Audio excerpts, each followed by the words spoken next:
No matter who you are, in Rhyonis, you're a Zardon, a bright and shining star. So let's go.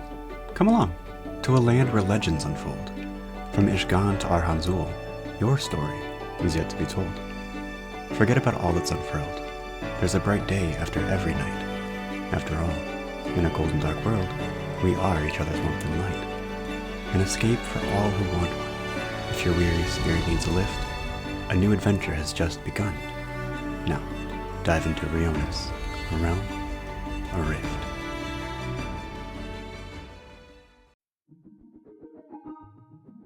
Hello and welcome to Rhyonis, a realm, a rift on the AustinRhyonis podcast.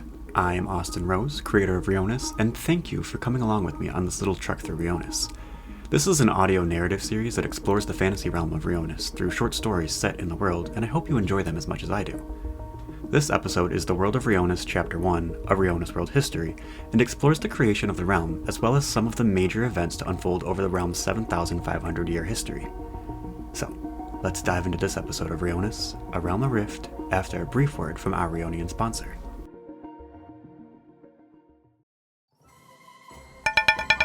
Oi, well it's about bloody time, isn't it? We've been open for hours at this point. Hello there, dear customer. I'm David Holloway, and I'm here to tell you, there's no way like the Holloway. What's the Holloway, you may be asking yourself? Bah! Why, apart from my marvelous way of life, it's my shop located in none other than the business ring of Rhyonis, just south of the fabrication nexus in the spring quarter of the city. Sarah! I told you to move the cabinet to the other wing. But sir, I've moved it 3 times now. And the 4th time will be the right way, because that's the Holloway. We don't quit till we get it just right. Or at least Sarah doesn't. Whatever it is you're looking for, I assure you the Holloway has it. Whether you're picking something up for your next adventure, or trying to unload something from your last, the Holloway is the way to go. Sarah, the other wing! But sir! By the gods, if you want something done the Holloway, you just gotta do it yourself. Take your time looking around, and we hope you enjoyed this episode of Rhyonis, A Realm, a Rift.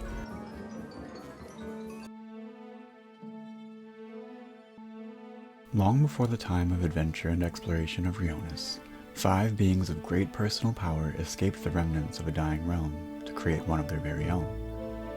Lyrica, a mage capable of bending and weaving realities with dominion over time, created a blueprint for the budding realm.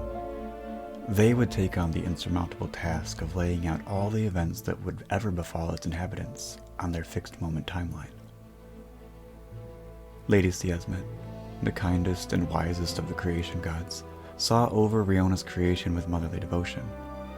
Her care for the land would see it bloom and prosper with foliage and life.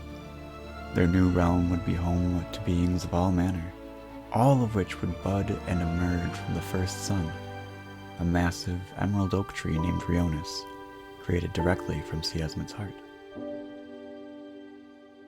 Kaya, a capable, roguish rider of wind and waves, spread his arms and sweat fell from the heavens. This created all the lakes and rivers and oceans that ensured Siasmet's children were given life-preserving water. This was merely happenstance, as he simply soared and paid little mind to the happenings of the realm itself. When his waters ran dry, or Siasmet's children could no longer sustain themselves, or fell to some other means, the Grey Lady, Daria, would collect their souls in her soul pouch. Once this pouch contained more than it was capable of, she would shepherd them from Rhyonis to the grey-lit path. Along the path, their lingering essence in the form of souls are left to wander, reliving their lives in the various shades of grey that painted them. Lastly, watching over all beings and the realm as a whole, is Saint Neon. The warmth of his love, a fierce devotion to his family and their creation, shines as Balasar, the blazing beacon, locked in the sky above. Neon's light casts out evil and reveals the truth that lies within all, but burns for those that would serve his domains of light and love. As the creation gods laid out their plans and watched their world form and evolve under their assistance, darkness and unrest were not far behind. The first creatures emerged from Rhyonis deep within the life-glade, his roots parting to allow dragons, the first and most ancient of their ilk known as the Worms, to fly from their confines, magnificently gliding across the entire world, free and unabashed. The dragons, who inherited the gift of sentience from the creation gods as they took their first steps in boundless leaps of flight, feasted in vast quantities on the reserves of life essence and lingering deific power blanketing this new realm.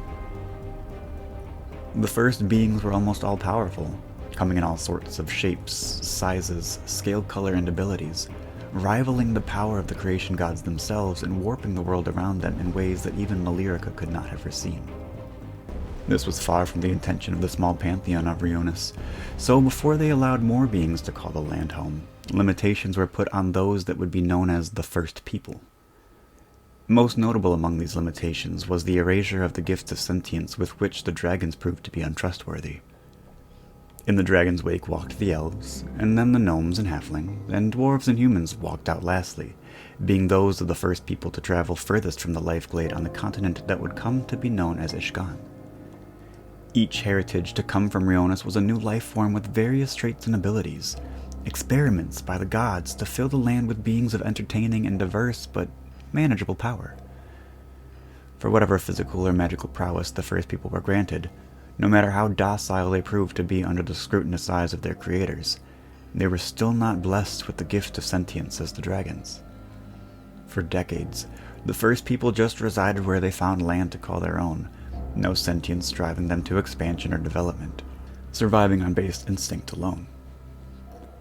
The rapidly expanding minds of the dragons, with the guidance of the worms and the creation gods, began to observe the humanoid lumps of clay that wandered the land beneath them. It was not long before there was a great divergence in the way of thought on how to mold and cast the first people. Rhyonis did not play host to peace talks or debates for long, and these entities took to violent bloodshed that left nothing untouched by devastation. Some dragons, known as altruistic dragons, fought valiantly to teach and protect the first people, upholding the belief that the realm was all of theirs to share, explore, and experience together, where dragons were to be the guides for those who followed in their footsteps. Conversely, nihilistic dragons sought to enslave the beings that they viewed as lowly servants meant to worship and serve the means of their magnificence and might. There are, however, conscientious objectors, the impartial dragons, who took neither side for or against the first people. In fact, these dragons strove to isolate themselves as much as possible from other dragons as well as the humanoid peoples, who were the focal point of the carnage. The War of Draconic Divergence lasted nearly a millennium after tension bubbled to burst and was finally ignited by a single spark of compassion. The Isoscale worm, mother to countless of her own children, saw the primitive first people squabbling mindlessly in the dirt, adult and child alike void of thought beyond instinctive survival, and it fell to her to right the atrocities wrought on the ignorant beings before her. Finally, tired of seeing the people she knew could flourish and make the world something great, if only they were afforded the opportunity, struggled to even communicate, Angela flew over those within the lifeblade as they slept and whispered, "Life is yours for the taking." Her words, infused with ancient magic, pierced their minds and permeated them with vivid dreams and thoughts of reason. Quickly thereafter, the elves awoke to explore and expand their influence in the realm, worshipping the worm Angela as a being equal to even her creators, the creation gods. This did not sit well with the nihilistic dragons who sought to enslave all of the first people, and horrific violence ensued. It was with those few words, "Life is yours for the taking," that the realm would suffer untold loss but inevitably bloom into a diverse society across several masses of land. The first people would then come to call their homes names of their own choosing. Ishgan, the seat of creation and the lifeblade, was home to the elves. Just north lie Kart, the halflings taking the main continent and the gnomes settling on the archipelago to its north. Even further north still, the humans quickly claimed Thergius in the harsh frozen pole of the realm, forcing the dwarves to retreat underground into the massive subterranean expanse known as the Gravel Way.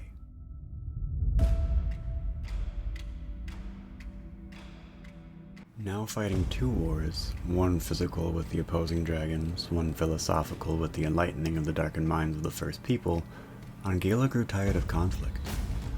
To end the devastation ravaging the world, she, alongside her children, unleashed a massive torrent of frozen energy to eradicate an entire war zone, scarring the face of Ishgan permanently. In the process of ending the war, she ascended to godhood. Having the worship of the first people and truly displaying a mighty act of power, Angela proved she was, in fact, deified in her capabilities. This would tether her, now a bona fide goddess, and her influence to the very fabric of reality, binding her to the fixed moment timeline as Angela, goddess of sentience, first of the ascended gods. Following her ascension, Angela's gift of sentience allowed the first people to prosper and develop well beyond the original scope of the creation gods. For better or worse, more beings of great power would perform wondrous acts and rise to Angela's rank. These ascensions expanded the pantheon of Rhyonis and would see a great many amendments be written into the fixed moment timeline. New chronological passages scrawled by hands of time unpossessed by Malirica. As Rhyonis ushered in an age of enlightenment, dangers from other planes stalked closer. The humans, the most versatile and resilient of the first people, caught the attention of extraplanar entities from other realms. These beings would seek to use Rhyonis as a foothold to expand their influence from their home of the Trinity realm. Innocuous enough at first, the Celestials and Fiends seeped into the budding minds dotting Rhyonis across Thergia's beautiful, if harsh, landscape, twisting them to align with the whims of higher powers. Violence and conflict sprung up like weeds as Celestials flew to aid the Thergians while Fiends corrupted their minds. Though primarily contained to the humans and the land of Thergias, the contagion of the war from the Trinity realm grew to rival even the horrors of the War of Draconic Divergence before long. Tensions grew the more blood flowed, and another god emerged directly from the life glade, bloodlust and malice taking physical form as an entity known as Gyerlo. The god of war tore his way from Rhyonis' roots, mutilating the glade's landscape permanently as he moved northward towards the encroaching genocide of humanity.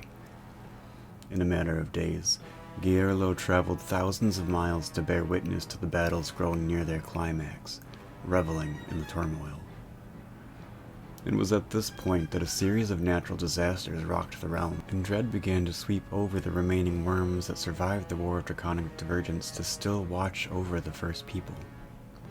Gyerlo's emergence had rocked the realm of Rhyonis, devastating it from within, nearly tearing it asunder. His mere presence caused the foundation of Rhyonis to fracture. This set off a catastrophic eruption beneath the waves of the continental sea as an oceanic volcano range, the fire-worn spires, viciously began spewing an endless flow of lava into it. These eruptions would continue, unchecked, beneath the surface for millennia.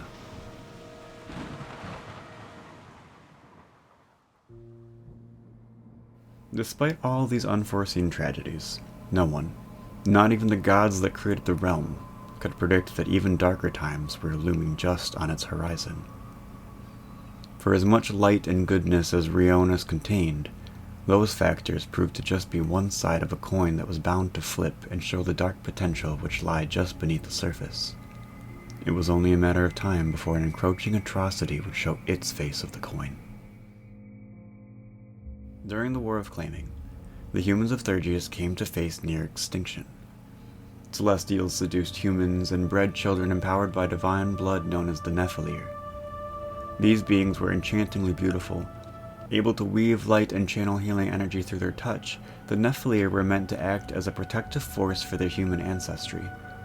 The angelic parents that provided their blood for these children acted in defense of the realm and the entities that lived here, believing if they allowed their fiendish counterparts from the Trinity realm, demons and devils, to gain a foothold within Rhyonis, it would give them all the leverage they needed to overtake the young realm and their homeland.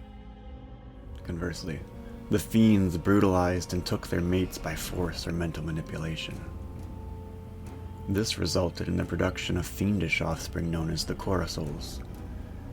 The demons of the Trinity realm had no ambition other than carnage. They tore through the fabric of reality, ecstatically celebrating in chaos as they slaughtered, pillaged, and violated whatever sense of lingering peace the Thergians had. Devils, on the other hand, wormed their way into the hearts and minds of the humans, promising power, protection, or other rewards for their unholy consummation. Their spawn, these Coruscants, were an afterthought of the demons, usually wrought by some vile dark act, but unquestionably intentional on the part of the devils.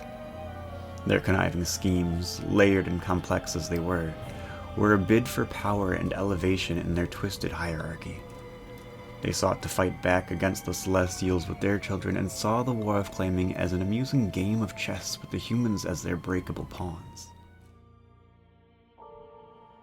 War raged on between the extraplanar beings and their children while the rest of the world sat by in stunned horror of the atrocities cast across Thergius like tumbling dice. Despite this, opposing the oppressive ugliness plaguing the realm, a singular Nephilir woman, gifted with magic and beauty comparable to something truly divine, drew the eye of Geirlo.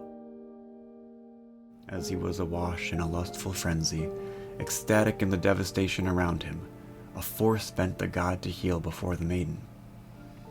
He did not harm her, though. In fact, with just a single look, this woman brought the bloodiest battle of the War of Claiming to an end.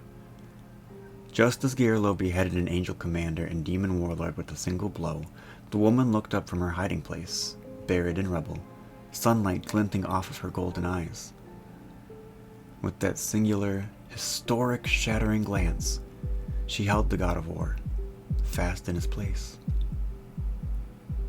He approached slowly, dripping in iridescent ichor, locked in her fixed gaze. He lifted the tons of debris from her form and bent to her whim. She took him there, as the blood from the creatures painted their bodies and filled them both.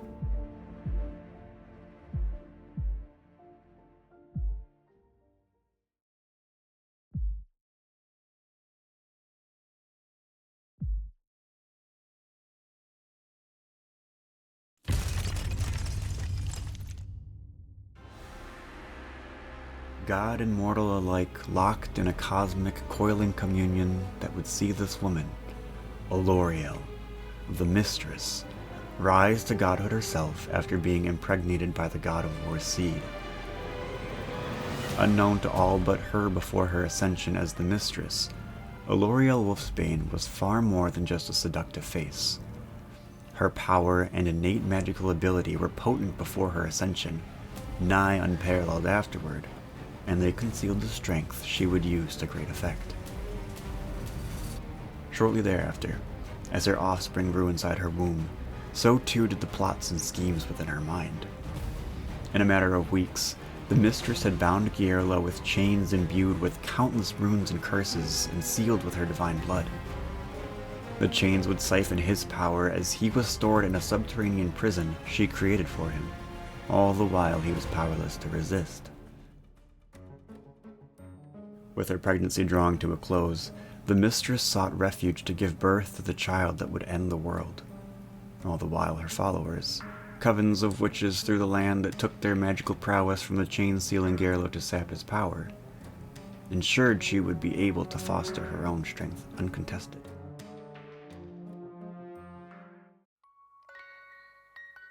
Far to the north of Thergius, the labor was violent, devastating, and all-consuming. After it was over, all that remained of the mistress was a hollow vessel holding on to the screaming, pitch-skinned child squirming in her arms like roiling tar. Rhyonis Was all she could muster before a wave of carnal impulse overtook her.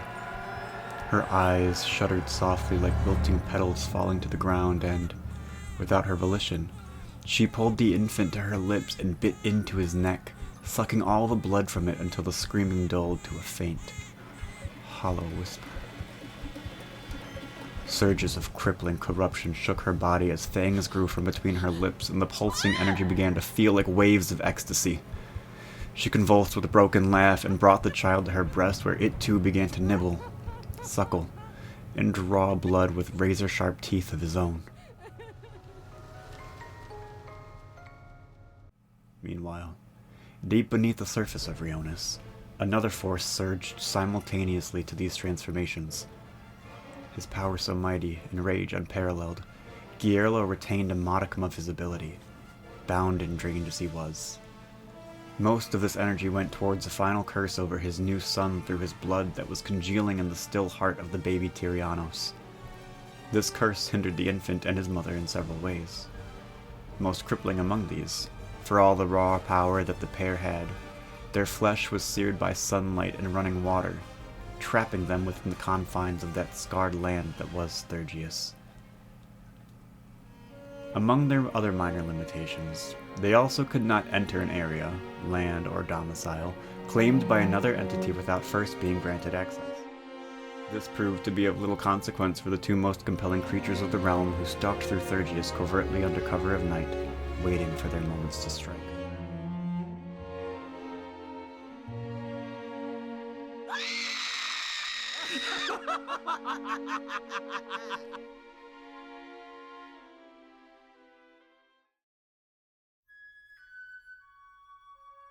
Conflict throughout the world steadily faded as the animosity Gearlo induced waned without his presence. Violence melted away into a brief calm that lasted for several decades before erupting in an event that would make the conflicts that marred the face of Rhyonis history look like mild debates. As the mistress recovered her strength and fostered a bloodlust in her child, the pairing began to form their own race of beings from the remaining humanoids on Thergius. This created an entire army of undead leeches to feed on the remnants of the War of Claiming and serve their means to bloody ends. These beings were, of course, the vampires. It wasn't long before the mistress grew bored of the games and kept herself safe within the walls of an ominous castle locked in the northwestern corner of Thergius. Rhyonis had constructed Lust's Landing for her around the skeletal cypress tree he was born under with the hands of countless compelled slaves. They, upon completion of the massive fortress, lined up and waited to be feasted on by their tyrannical rulers. While Rhyonis drove out all those that would take up the land they saw as their own, Nephilir, Coruscant, and Human alike all faced yet another genocide. The vampires flew across the land and ravaged what remained by night, every night, only allowing the living a respite when Balasard shone over the land. The blazing beacon grew from a minor annoyance to a splinter in the mind of the mistress that she tirelessly began plotting to extract, one way or another. The disgusting display of power and disruptive acts of evil by the mistress and Rhyonis enraged the creation gods, particularly Malirica, who had laid out the fixed moment timeline specifically to keep order. Yet, the mistress was completely altering the course the future was supposed to take with her all-powerful compulsion and manipulation. In an effort to quell the rise of the vampires and rebalance the world, Malirica began a powerful and costly ritual to stop the flow of time. Were it successful, the ritual of chronostasis would permanently bind the light of Balasar over Thergius to eradicate the scourge and burn them from the face of Rhyonis. Unfortunately, the mistress could see through the plans of the other gods and never allowed herself to be less than 3 steps ahead of each and every one of them. Without even a sound or a fractal of light, the mistress infiltrated Malirica's chambers within their pocket dimension and struck them down, disrupting the ritual of chronostasis and destroying the deity of time, but not without a great cost to herself. The chamber in which the ritual was performed was a rift in time where no harm could escape to befall the physical realm. Inside, a dynamic and reality-warping clash of gods shook the core of existence. Malirica's magical prowess and drive to save their creation would turn out to inevitably be their downfall. A secret she held near to her heart, the mistress's greatest power was the ability to manipulate emotion. So, the more Malirica fought with exuberance and vigor and passion, the mistress, the goddess of lust, had all that much more control over them. They, being all of Malirica's personas, across all time and realities, shut off emotion and memory, fragmenting themselves into infinitesimal strands across the timeline as fragments of dusk and dawn. This afforded them a hope of fighting against the mistress, but in the end, it was for naught, and the mistress struck a decisive blow that destroyed Malirica. The pocket dimension imploded, expelling the 2 remaining pieces of their essence through to Rhyonis, but scattered across the fixed moment timeline in times and realities that are unknown to this day.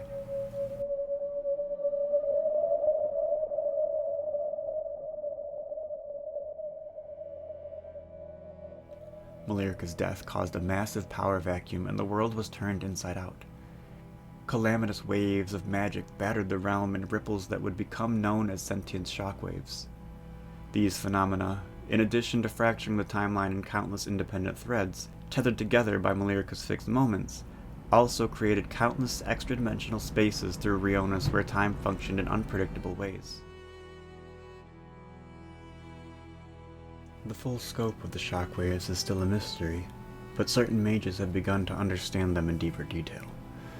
It has been uncovered that the shockwaves also pull people from alternate timelines and can throw them into another one in the blink of an eye.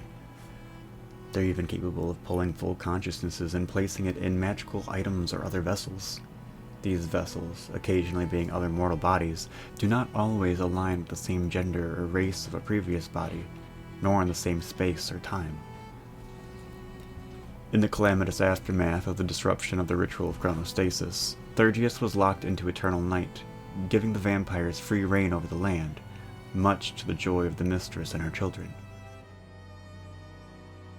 As a result of the destruction of the pocket dimension their battle took place in, the mistress herself was rocketed into Thergius' shore and, as she bled into the waters, the sky darkened. She looked upon it, ensanguining her pupilless irises as she pointed her broken arms skyward, laughing while the waters battered and burned her godly flesh. Upon feeling her anguish, Rhyonis rushed to his mother's aid, feeding her his own blood. And to this day, he works tirelessly to restore her to her former glory within the walls of Lust's Landing, siphoning the life essence of his subjects through himself into her tattered remnants.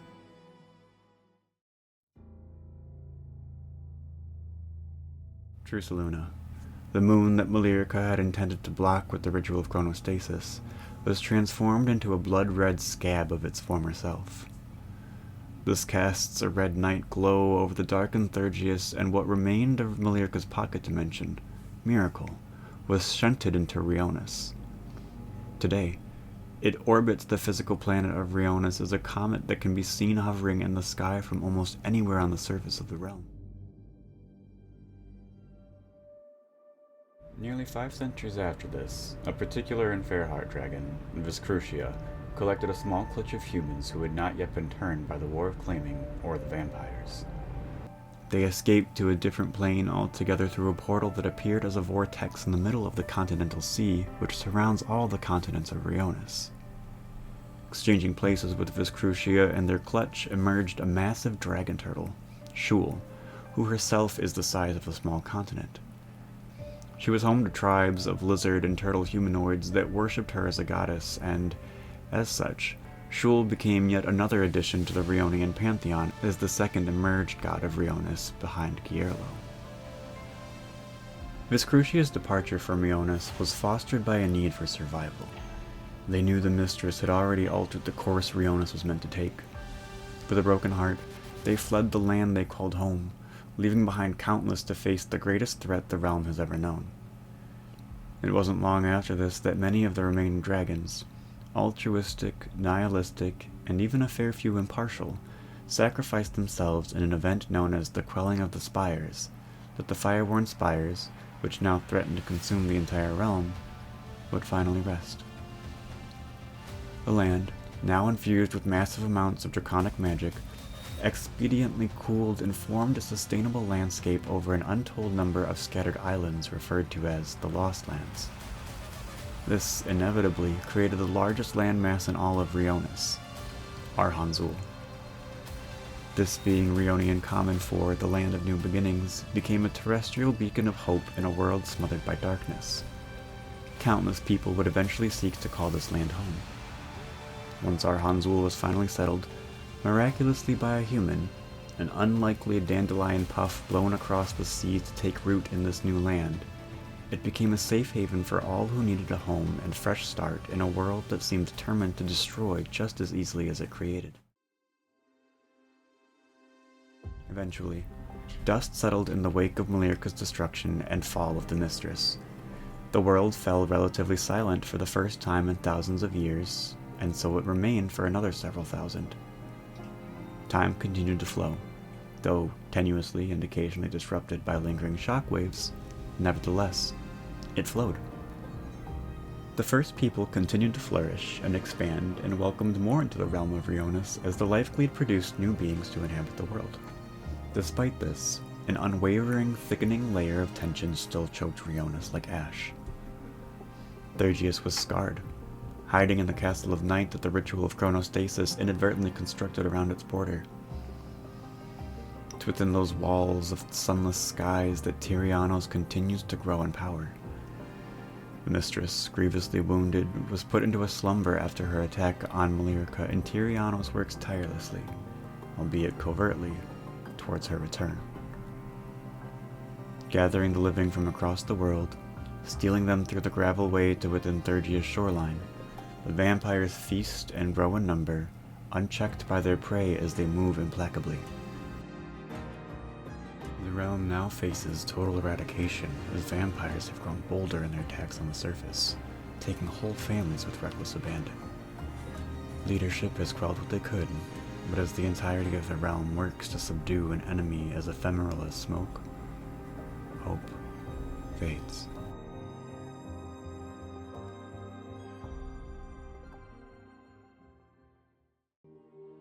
Hey there, Rhyonis creator AustinRhyonis here with a quick little thank you for listening to this episode of Rhyonis Around the Rift on the AustinRhyonis podcast.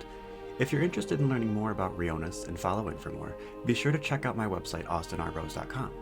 There you'll find links to my social accounts, stories, maps, and homebrew material compatible with 5th edition Dungeons & Dragons.